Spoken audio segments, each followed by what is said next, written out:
Hey guys, this is Gatsby with Tape, and today you join me for episode 4 of Realism Overhaul Project Luna, and we start, as we tend to do, in the VAB, taking a look at the first rocket we'll be launching today.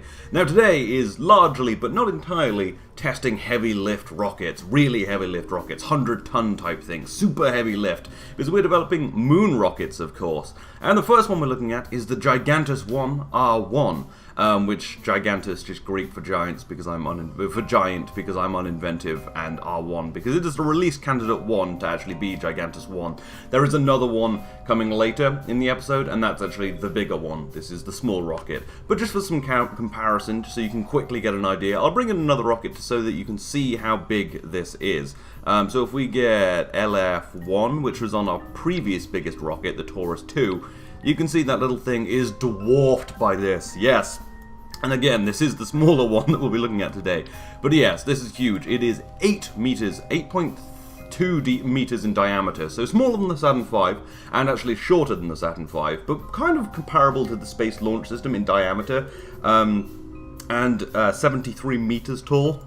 So much shorter than the Saturn V, although the Saturn V did have a third stage on this. It did have a third stage on it, although this does have a fairing on it. So yeah, it is just much smaller than the Saturn V, and probably not even quite as big as the Space Launch System, but it does have the ability to put 100 tons in orbit if the test goes well today. But anyway, let's take a detailed look at this from bottom to top. We'll get a look at these engines. These 4 engines, so less than the Saturn V, are the RD270Ms, and these are some interesting engines. They provide 7,000-ish kilonewtons of thrust. I think it's more like 7,100. For reference, the F1 engines on the first stage of the Saturn V provided 7,700 kilonewtons of thrust, so they're a little less powerful, and there's only 4 of them. These burn, well, a weird chemical. I think it's called pentaboran, and nitrogen tetroxide. Now, pentaboran and nitrogen tetroxide is a pretty nasty mix. It's actually worse than UDMH, which is a pretty toxic mix. UDMH is unsymmetrical dimethyl hydrazine. And I don't really know what's in pentaboran, but apparently it's really terrible. So, yeah, hopefully they won't explode near our crew. But yeah, that's what these engines are. They were... what were they developed for? Oh yes, they're Russian engines, of course, RD270Ms. They were proposed for the UR700 and the UR900 super heavy lift Russian vehicles that I don't think they ever flew. These were just... kind of developmental engines that never flew. But we have them in the game, and they perform quite well, if quite toxically. Anyway... let's move on to the second stage. We have 3 engines here. These are, again, Russian engines. The NK-15V-43s. These were, well, they were the second stage engines on the N1 rocket, which hopefully will go better than the real N1 when that exploded a lot because it had a lot of engines. But I think that was mostly due to the first stage, so we're good. So I'm using 3 of these to provide enough thrust and gimbaling so that we can control the second stage all the way into orbit. And these just burn kerosene and liquid oxygen, and yeah, pretty nice. Each of these engines provides 1,755 kilonewtons of thrust, and yeah, that's about it. Anyway, and then in the payload fairing, we just have ourselves a big mass, a big 105-ton mass. This is just fluorine and oxygen, fluorine oxide 88. I don't exactly know what it is, but it's the most dense thing we have, so I just put it in this, and this is about 100 tons. 105? Yeah, that's what I'm aiming to hoist into low Earth orbit. And yeah, it's just fluorine and oxygen, I guess. Yeah. Anyway, let's go and see this fly right now. So yes, here we are on the pad with the Gigantis One R2. We fire up the engines, they spool up, it attempts to escape from its launch clamps, and we allow it to by releasing the launch clamps. It rises into the air rather slowly, because it actually doesn't have a great thrust-to-weight ratio, because it's a massive rocket and only has 4 engines. Ideally 5 would have been better, but I wanted to keep it relatively small, because I was just trying to do a 100-ton payload. But we're in 4 times time accelerate now so that we can see this at a reasonable speed, because, well, it takes like 10 minutes to get to orbit in the real world, depending on how fast you go, but obviously in stock KSP it takes a lot less time. You can see the plumes flexing around a lot. The engines all seem to gimbal a lot in Realism Overhaul. Pretty much all the engines seem to have like 8 degrees of gimbal, which is actually pretty good. You can see I always cut it back a little bit because 8 degrees is too much, really. But I've left this at about kind of 5 degrees of gimbaling range, and it allows me not to need any aerodynamic fins, which is quite nice, because I really don't want aerodynamic fins, because I think they look a little bit janky, and kind of like older rockets. I mean, obviously this is still like the 1950s, technically, but still, I like to have the rockets without aerodynamic fins. They just look sleeker. Anyway, we decouple the first stage, pop the fairings, and fire up the 3 engines now. It's good to have 3, or at least 2, so that you can have some roll control, which is important when you're going to a precision orbit, really. We're not doing that today, but we will be when we are heading for the moon. We're going to be trying to get the orbit pretty precise, so it's good to have some control at the top. Weirdly, the decoupler's moved forward a bit, so it's actually not resting on the payload fairing, which is really janky, but that seems to happen a lot in RSS. It's still quite glitchy in Realism Overhaul, but I mean, it does overhaul the entire game with like a gajillion different mods, so I guess we can expect it to be a little bit like that. But yeah, it is a little annoying. But yes, 100-ton payload, actually quite small, very dense. This fluorine and oxygen, or fluorine oxide, or whatever, is actually, yeah, it seems to be pretty dense, because that's a pretty small 100-ton payload. In reality, that will probably be a 3rd stage and a moon landing vehicle, so yeah.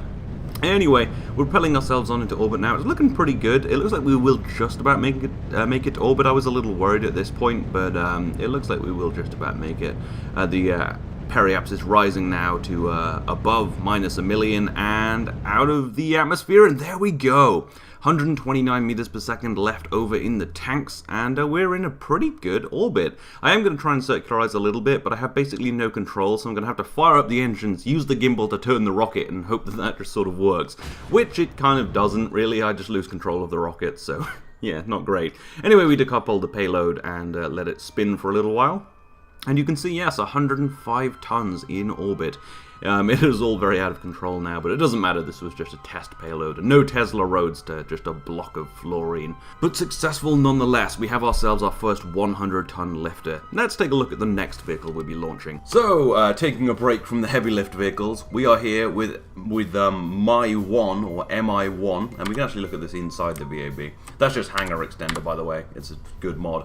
Anyway, yeah, so this is Moon Impact 1, because it's going to impact the moon. It's on top of just our Pegasus 1 vehicle, which hoisted the Gemini capsules into orbit last time extremely successfully, and then the Gemini capsule sort of, you know, the parachute sort of burned off. But the rocket was good, so yeah. Anyway, so we don't really need to take a look at this. It's just, you know, the same rocket. If you want to know and you haven't seen it, you can just go back and watch last episode. But this is the payload, Moon Impactor 1. So this consists mostly of the Luna 9 ALS, which is the Russian lunar probe. I actually don't know what that did. I didn't look into it before the episode, but I just really like how it looks, and I'm going to make this hit the moon real hard. It has some, you can open the panels, so it's kind of, I think that allows you to control stuff and maybe communicate, I think. And it also has some airbags, although I doubt they'll be helpful considering how hard we're going to hit the moon. But still, if we were going to, like, drop something on the moon, maybe we'll do that next episode. Anyway, and this will get to the moon using this stage, and a bit of the second stage, but mostly this stage. This is using the Astros engine, and that... Ooh, shit. This is using the Astros engine, which provides 22 kilonewtons of thrust, and it was actually a German engine for the first stage of the Europa 1 and Europa 2 vehicles. Now, it is a first stage engine, but it actually works pretty well in vacuum, so I thought I might as well use it.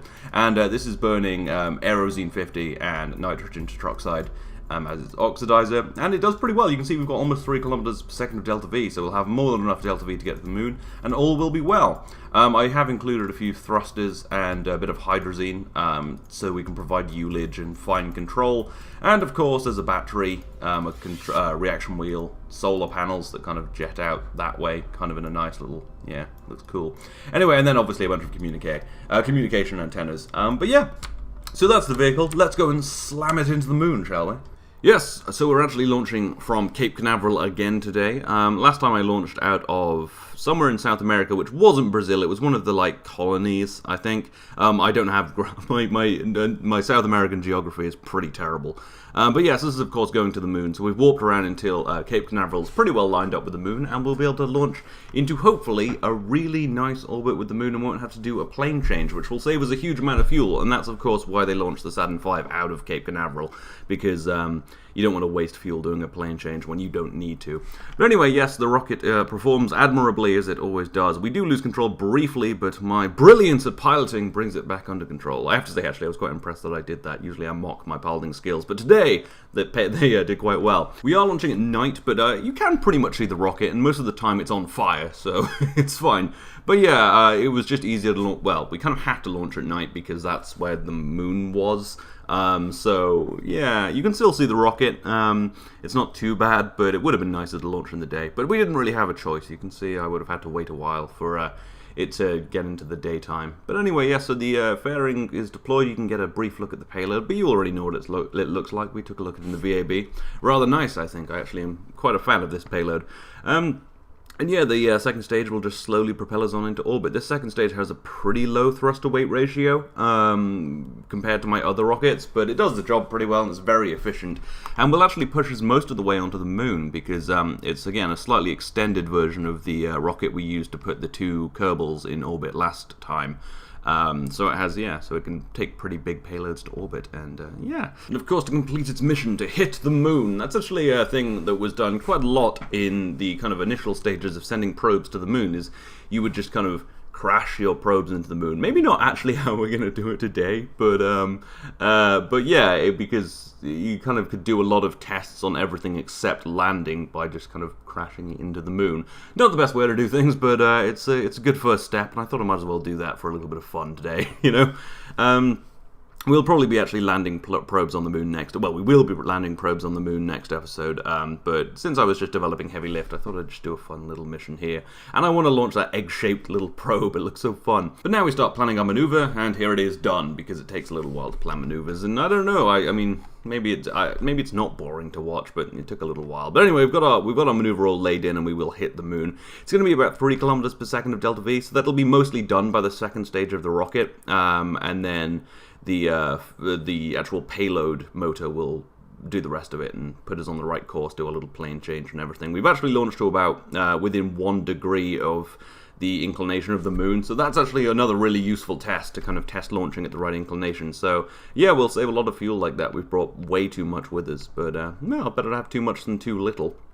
So we fire up the engine and we'll slowly complete the burn, and it's all looking rather good. I'm pretty happy with this. Again, in the dark, obviously, because that's where the moon is. But yeah, so sorry about that. But you can still see it. There's the glow of the Earth, and I think North America right there looks like, is that the Gulf of Mexico? No, the Gulf of Mexico's on the other side. There's that bit that comes down on the other side of Mexico. I don't know what that's called. The Cape of Mexico, maybe.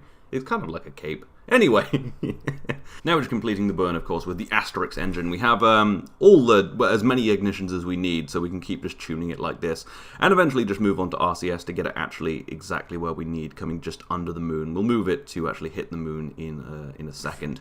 But yeah, everything's performed pretty well. We're going to set up the antennas just there, and now fly on out. Do a bit of a plane change, sort of wherever. It doesn't really matter, as long as we just sort of hit the moon. Now, the way I'm doing this is pretty stupid. Now, what I'd probably... A more scientific, useful method would have been to get into orbit of the moon, then deorbit and hit the moon, and that would have tested getting into orbit of the moon, deorbiting, flying close to the moon. But instead, you know, I apparently just thought, fuck it, let's just slam it into the moon, just as fast as possible. Well, you know, it's not perfect, but I don't know why I didn't go into orbit first, but it doesn't really matter. I can just land on the moon, so... Anyway, we start playing around with the satellite a little bit now that we're in the influence of the moon, and we're going to decouple it actually a little bit and let it hit by itself, since it has the airbags. Not that they'll help going 2 kilometers per second. I'm pretty sure the actual moon colliding missions didn't do it like this. Like I said, I think they probably went into orbit first to actually test stuff, but I actually don't know. I haven't looked into it. For a space nerd, there's some glaring holes in my knowledge. Anyway, we're coming in now, and we'll slow down to 1 times time accelerate to see it just slam into the moon kind of uselessly. But hey, we tested some stuff. This was fun, and there it goes. Anyway, Yeah, so that was our first moon impact mission. Yeah, good job. And we hit the moon. I call it a success.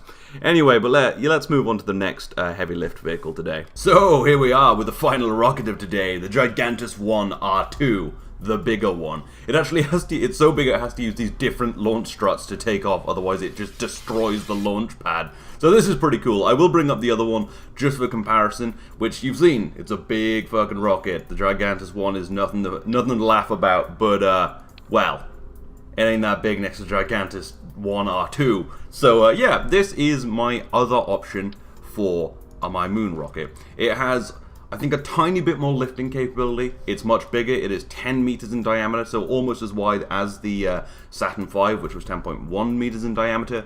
And I believe it is as tall. If you put a third stage on it, it would be as tall as the Saturn V, maybe taller. It is massive. It is all liquid hydrogen and liquid oxygen. That's why it's so big, because that's a very not dense fuel. The stuff we were using before was kerosene and whatever the hell pentabaran is, or however you pronounce it. I'm sure there's some chemist watching who's like screaming at his screen.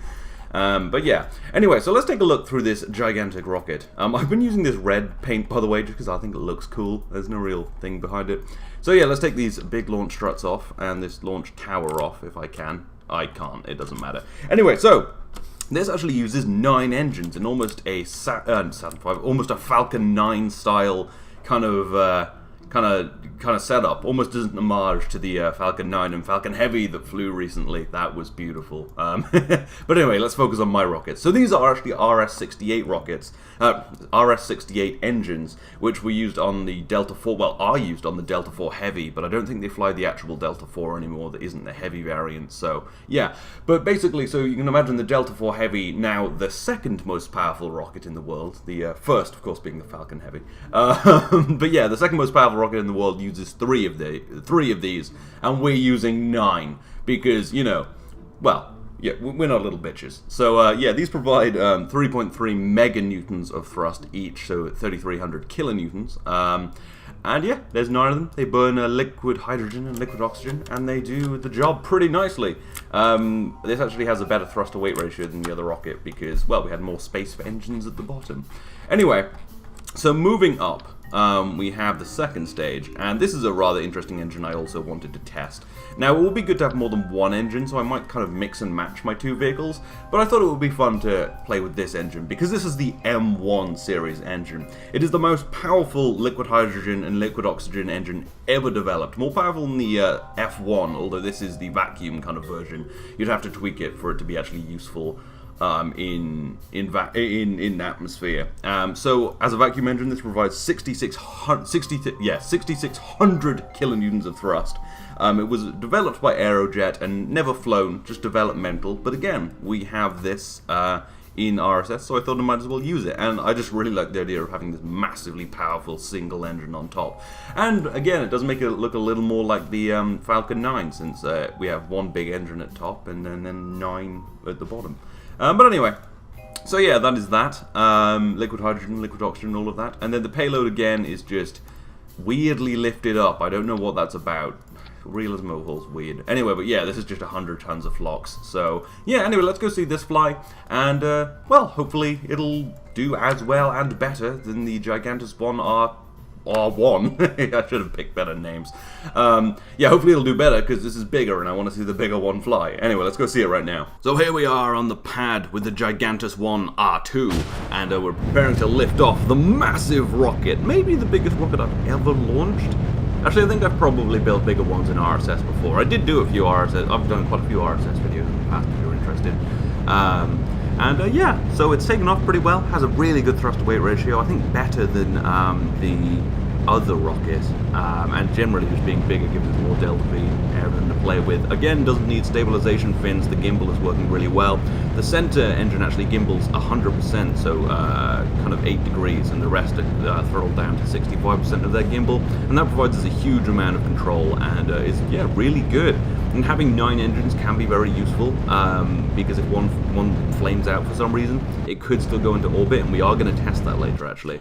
But yeah, the first stage does its job perfectly. The second stage fires up and starts pushing us on into orbit. We decouple the fairing. You can see the tiny-looking 100-ton payload, because this is like 2,000 tons or something at launch, so yeah.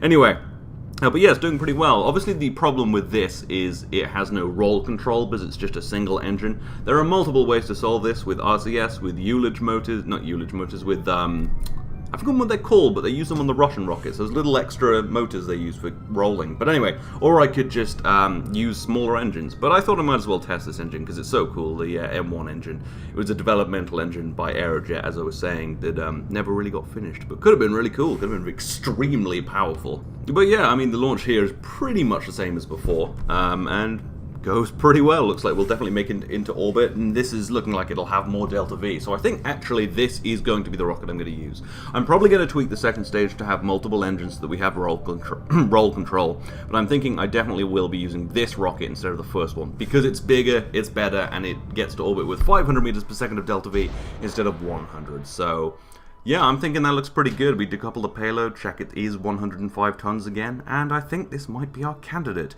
But to ensure that it is indeed a much better rocket, we're going to launch it again. This time we're not going to go all the way to orbit. What we're doing is we're testing what happens if one of the engines does flame out. For instance, if it explodes or just something happens. This is very unlikely in KSP, but still, it's a nice test to do. So we shut down one of the outer engines, and now it has uneven thrust, as you can see here, but everything is fine. It carries on, and we're going to do the whole burn of the first stage and make sure it does perform its whole job perfectly. And if it does that, then this is definitely the rocket, because we couldn't lose an engine on the other one. But with this, yeah, it looks like we can fly on 8 engines even if the outer one flames out. Now, this is extremely unlikely in KSP to happen, but hey, it does happen in real life, but usually when rocket engines fail, they explode. They fail violently and destroy the rest of the rocket engines. But in actuality, one of the Falcon 9s, you can see the video of it, one of its engines does fail in one of its early launches. And it's an outer engine, but it carries on to orbit and almost completely succeeds in its mission, which is the same thing as we've simulated happening here by shutting down one of the engines, which is really cool. Anyway, we're not going to carry on into orbit because there's no real point. We know it's worked. This has been fine, and we're just going to let it burn up. And it will burn up at 2 kilometers per second, which is interesting, so it wouldn't be a very good reusable rocket, but still. Anyway, though, yeah, I'm pretty happy with that test. I think we found ourselves our moon vehicle. Maybe upgrade it to be a little bigger if we do need a little more mass to orbit, but for now, that's it. So yes, I hope you've enjoyed this episode, an episode of development and silly moon missions really, but yeah, nonetheless, I hope you've enjoyed this. This has been KSP with Tape. I will see you next time.